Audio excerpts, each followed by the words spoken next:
धुळे लोकसभा मतदारसंघाची निवडणूक संपली आणि आता उमेदवार एकीकडे रिलॅक्स झालेले असले तरी धाकधूक मात्र वाढलेली आहे. कारण 4 तारखेला जाहीर होणाऱ्या निकालाकडे आता सगळ्यांचंच लक्ष लागलंय की नेमका निकाल काय लागणार, कोण विजयी होणार, कोण दिल्लीत संसदेत जाणार.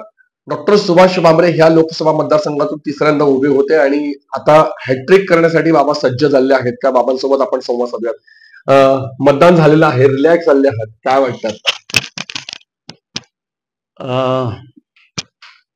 4 तारखेचे सगळेजण वाट पाहत आहेत, परंतु ज्या पद्धतीने प्रतिसाद मिळाला जनतेचा, त्याच्यामुळे जनतेचा जो संकल्प केलेला आहे की 2024 मध्ये मोदींना पुन्हा प्रधानमंत्री करायचं, तो संकल्प सिद्धीत जाईल असं वाटतंय. गेल्या 2 महिन्यांपासून प्रचार सुरू होता आणि निवडणुकीच्या दिवशी नेमकं जे काही वातावरण बघायला मिळालं किंवा तुम्ही स्वतः फिरलात, काय एकंदरीत चित्र होतं? सगळ्या ठिकाणी प्रचंड प्रतिसाद होता, म्हणून मतदानाची टक्केवारी यावेळेस वाढलेली. भर उन्हात सुद्धा कार्यकर्त्यांनी मतदान करताना बघितलं.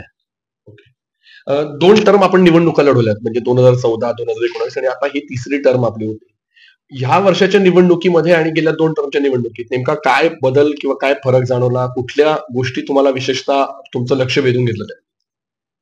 2014 आणि 19ला दोन्ही वेळेस मोदी साहेबांची लाट होती आणि यावेळेसही मोदी साहेबांची लाट आहे.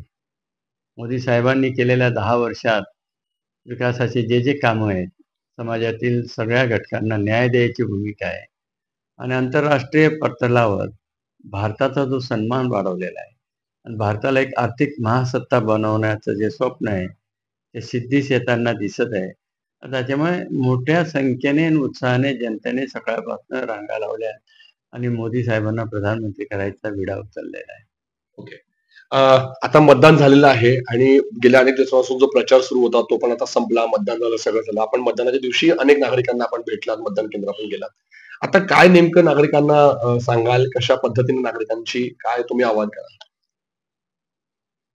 निवडणुकीची धावपळ संपलेली आहे, परंतु भविष्यातले कामं, विकासाचे कामं जे सुरू झालेले ते पूर्ण करण्यासाठी प्रयत्न करणार आहेत.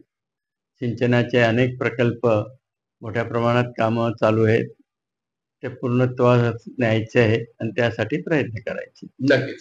आपण बघितलं डॉक्टर सुभाष भामरे यांनी आपली जी सुरू असलेली विकास कामं आहेत ती सातत्यानं पुढे सुरू राहतील आणि 4 तारखेला जाहीर होणाऱ्या निकालाकडे आमचं लक्ष लागलेलं आहे. परंतु पुन्हाच तिसऱ्यांदा मोदींना पंतप्रधान बनवण्यासाठी नागरिक सज्ज आहेत, भारतीय नागरिक सज्ज आहेत असा विश्वास देखील त्यांनी व्यक्त केला. धनंजय दीक्षित, एबीपी माझा, धुळे. लढत ही तुल्यबळ होईल